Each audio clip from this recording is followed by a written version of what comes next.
Hello les bizdev, aujourd'hui on va voir ensemble à quoi sert la fonction AB test sur l'Emlist. Euh, En gros, cette fonction, elle va servir essentiellement à essayer des choses. C'est-à-dire qu'en gros, on a une séquence, une première séquence A qu'on est en train d'envoyer, mais disons, je mets en situation, disons qu'elle marche pas très bien, surtout au niveau de l'ouverture, au niveau des clics, enfin de l'ouverture, ouais. Il y a un taux qui est trop bas, et on sait que en général, le taux d'ouverture est lié à l'objet et à la première phrase, puisque quand on reçoit un mail, ce qu'on voit c'est l'objet et la première phrase. Euh, Hop. Du coup, on va essayer de changer l'objet et la première phrase et de voir si ça marche mieux. Ce qui va se passer, c'est que ça va nous créer une deuxième séquence, et c'est l'Emlist qui va se charger lui-même de dispatcher les prospects dans une séquence et dans l'autre équitablement, de sorte à ce que on puisse en tirer des résultats à la fin, savoir si c'est plutôt l'objet et la première phrase de la séquence A ou de la séquence B qui marche le mieux. Voilà.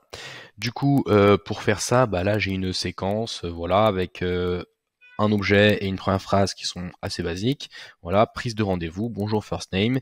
J'ai vu sur LinkedIn que vous étiez nanana, chez nanana, et j'ai également vu vos offres commerciales hyper percutantes pour cette saison. Et du coup, je voulais savoir si vous avez un créneau à nous accorder pour nous. On peut vous faire bénéficier de 100 nouveaux clients par semaine. Là maintenant, qu'en dites-vous? Excellente journée à vous et à très bientôt, signature. Et du coup, moi, ce que je vais chercher à faire, c'est à créer une séquence B. Je clique sur hop, AB test cette séquence. Voilà.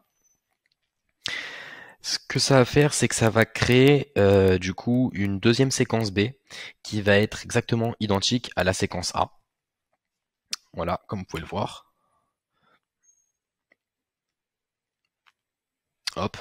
Et je vais pouvoir du coup chercher à modifier certaines choses dans cette séquence B pour en gros la mettre en concurrence avec la séquence A et voir ce qui marche le mieux et où j'obtiens le plus de résultats. Du coup, par exemple, ici, je vais changer l'objet. Je vais écrire...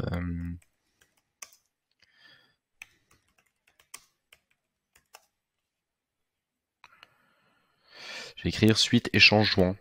Si j'avais déjà parlé à cette personne en joint, par exemple, plutôt que prise de rendez-vous, puisque je vois que ça marche pas trop. Et par exemple, en première phrase, je vais pouvoir écrire à la place de mettre tout ça, je vais directement commencer par hop.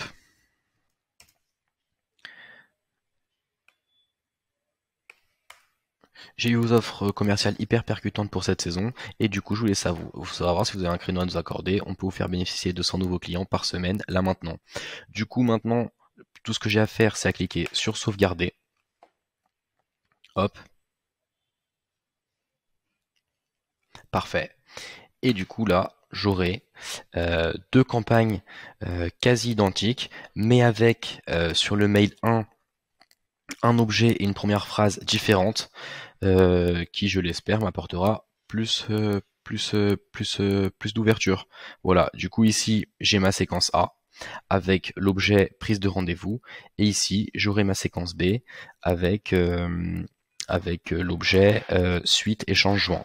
Et je pourrai voir au niveau des ouverts et des cliqués ce qui marche le mieux. J'espère que tout est clair pour vous et j'espère que ce tuto vous aura été utile. Et puis je vous dis à la prochaine. Au revoir.